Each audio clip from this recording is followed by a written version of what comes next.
So you've probably seen this equation, this particular equation, so many times that you might wonder what this equation really is. And there's another thing to be concerned of, is that what is the relationship between e, I, and pi, 1, and 0. These are pretty random constant and also can be seen as the most random, yeah, most familiar or common constants used in mathematics. That is why this equation is so much important in mathematics. This is also called as the theory of everything or the equation of everything in mathematics.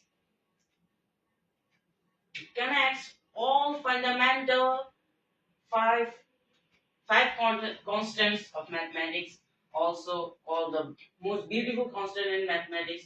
But the real name of this equation is Euler's identity, created by Leonhard Euler.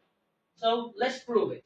First, you have to know something which is called the Maclaurin equation, or a special case of Taylor series where we choose the point of best approximation as the zero origin. Now we're going to do it. E to the x in Maclaurin series, or any equation in Maclaurin series, is given as its nth derivative times x to the n factorial, and all of their sums in from 0 to all the way to infinity. The more terms you add, the better approximation you get. So e to the x is given as 1 plus x squared by 2 factorial plus x cubed by 3 factorial, x fourth plus by 4 factorial, x fifth by 5 factorial, plus on and on. But what we're really interested in, multiplying this x with the imaginary number or the square root of -1 I. So we're multiplying x with I. This one is just constant independent from x. So it's just 1 plus I x. And notice I wrote all this down here because I really messed them up. The square of I, we're not really squaring the I, we're squaring I times x and some power. So we need the powers of I. I squared is just -1. So it's just negative x squared, 2 factorial. I cube is negative I x cubed, 3 factorial. I to the fourth is just 1. So x to the fourth, 4 factorial. I to the fifth is just I.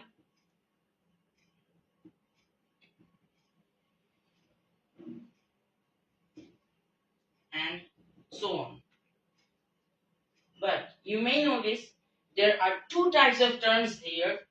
One kind of term has the imaginary constant in them, but the others don't.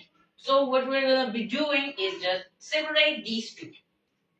One doesn't have it, so 1 x squared 2 factorial plus x to the fourth 4 factorial. There's another term, let's say negative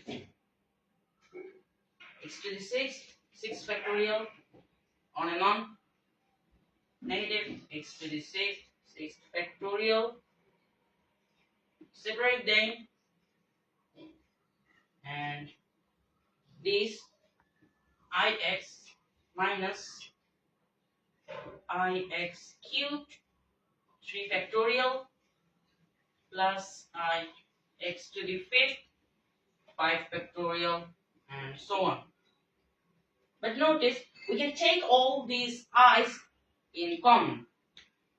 So what we're going to get is 1 minus x squared 2 factorial plus x to the fourth 4 factorial minus x to the sixth 6 factorial plus I times x minus x cubed by 3 factorial plus x to the fifth factorial, so on. I'm going to remove these.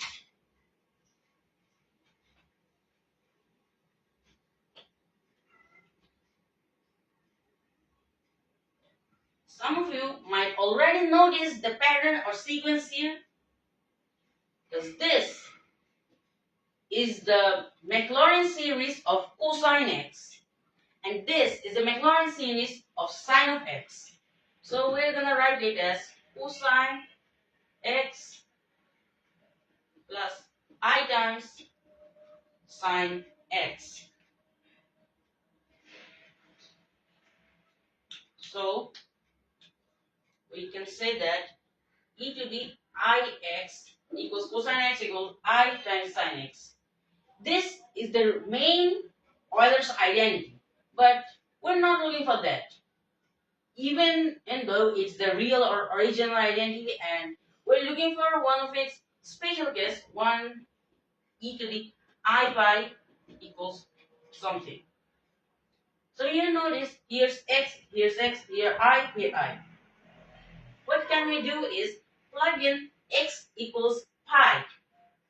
So we're gonna be just plugging in x equals pi, I sine pi. And here's another thing. This is in radian, so the cosine of pi is just 1.